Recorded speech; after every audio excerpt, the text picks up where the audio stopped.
પરિણામ આવ્યું પણ માર્ક્સ ઓછા આવ્યા.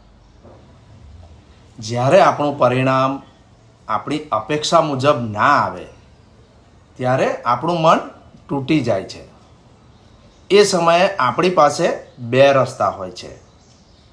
એક, હું નથી કરી શકતો, મારી પાસે કંઈ નથી. અને બીજું કે આ તો શરૂઆત છે, હું હજુ વધુ સારું કરી શકું છું. એક રસ્તો નકારાત્મક તરફ લઈ જાય છે, જ્યારે બીજો રસ્તો સકારાત્મક તરફ લઈ જાય છે. સાચી પોઝિટિવ થિંકિંગ એટલે ખાલી વિચાર નહીં, પણ ફરીથી પ્રયત્ન કરવાનો છે. કારણ કે આજે કરેલી મહેનત કાલે સફળતા લાવે જ છે.